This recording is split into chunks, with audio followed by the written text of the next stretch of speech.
Philippine Sea nga gipang istoryahan. O, ito muna ang mga naitabo sa mga Facebook, pampagood vibes lang. O siya itong pinakauna diyan, nakabutang. Nera. Tanaw ito na yung bata, Bing. Tanawa mga kagahi. Ang una na itong trending, kanilaging nauso ang mga TikTok. Usahay wa kabantay nga na day mga bata. O, tanawa. Bantay. Isa pa. Daddy, stop it! Ayan. Pero in fairness, bitaw ka ng TikTok. Makawala sa kalaay po ba yan? May na lang ni ba? Kaysa magmukmuk ka na sa imong kwarto. Pero... kabalo ka, pareho na sa kanang kuha na ng gun handling bitaw. Wala ba? Yeah? Always consider nga, dingi sa ka sa inyong mga tapad kay base yung anak mo. Dapat i-apply po lang sa TikTok. Tama nga. Before ka mo kiay, siguro observe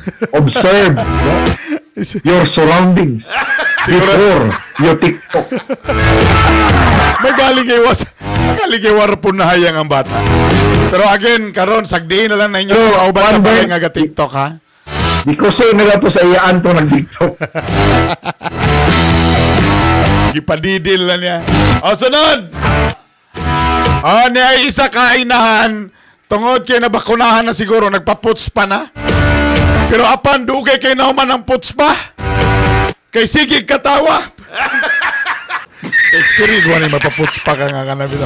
Huwag kahumanan kay moro nagigitik o tanawa.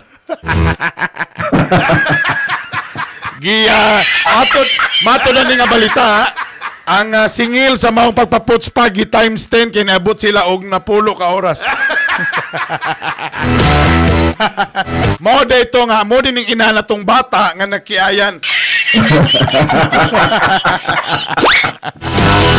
Okay lang, nanay.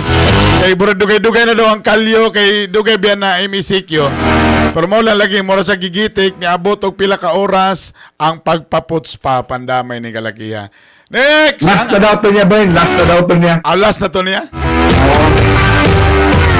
Usa na lang kag brush na ko. Pero kani isa na po puro TikTok ang nagtrending kagahapon. Pasensya kayo wa daw sa sagana art. Pasensya wa siya sa mood sa iyang pag-TikTok karong panahon na. Wa siya gana ha, pasaylo agi daw kayo. Na board lang gidaw siya, wa lang gidaw siya gana sa iyang pag-TikTok. Bosa pasaylo siya. Wala sa gana. wala ka kabanda ato nga TikTok atong miagi medyo taon-taon na to nga kanang batan-on po ba TikTok siya dito sa kanang closet wardrobe sa kuan banyo sa iyang sa CR dito siya ana dugayan wa kabanta ginahan nga bagong liko gabra pa lang ang mama kaya pa huy nato rin siya mong likod.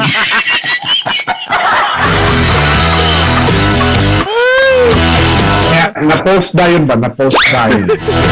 Pero again, timing ra po ganing TikTok sa panahon sa pandemya. Kaya may na lang, pawala sa kalaay, mga kagahi.